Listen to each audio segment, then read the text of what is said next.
And then we, of course, get into today's world of the cloud. And the cloud is a tremendous benefit for many companies. The fact that they can outsource their IT infrastructure, their data hosting, there's a lot of advantages for many companies with the cloud.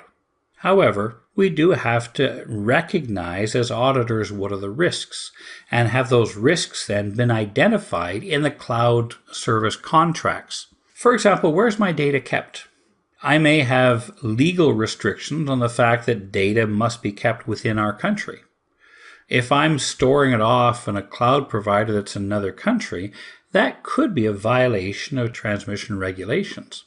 And it could be, well, my data is being stored here in my country. Yes, but is it being backed up to another country? The cloud provider provides 724 SOC operations, support and service and so on, but quite often that is done by, say, 3 or 4 different SOCs. They have a SOC in my country, but they have then, for example, after the end of the day, it transfers the SOC operations off into another country in a different time zone. Well, that's not necessarily a bad thing, except what does it mean? It means the people working in that SOC in that other country can now access the data in our country. And there we get into transporter data transmission regulations. What happens when your cloud provider gets rid of old equipment?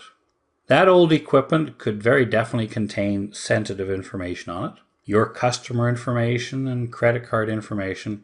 You want to make sure that your cloud provider has a secure disposal policy that says that all old equipment will be maybe shredded. Certainly we don't want it just being sold off and available for someone else. Just deleting the information on is not good enough. It could still possibly be recovered. And as we deal with, there's many companies getting into the cloud computing world today. Not all of them have that maturity that they've really addressed. What are they doing with old equipment and even equipment that's been damaged and so on? We know that the idea of the cloud is that very often they're supporting many companies. They're sharing then that IT hardware to support several different businesses' data needs. And we want to make sure that there's a clear distinction between my data and somebody else's, that no one else is going to access to, say, my information and my systems as well. We also know that the cloud provider staff, they are system administrators, but they don't work for us. And are they trustworthy? They have access to our data. If my data is being hosted on their systems, they have access to it. So maybe what I do is I encrypt everything. That's one option. So at least their staff doesn't get access to the clear text data.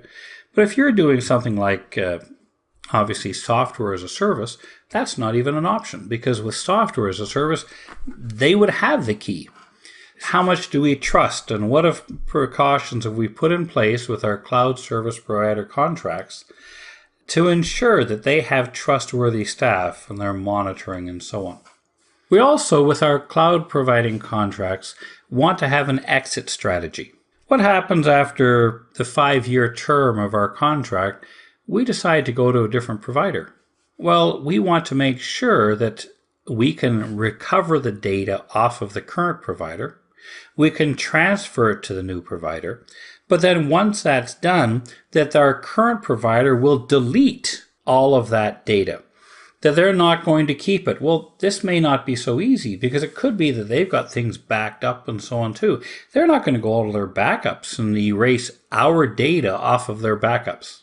So this is a little bit of something that has to be considered as well, is what happens when I leave a cloud provider, and what assurance do I have that they are then not going to, because they no longer have a contractual obligation to me, are they going to protect my data when I'm no longer a customer?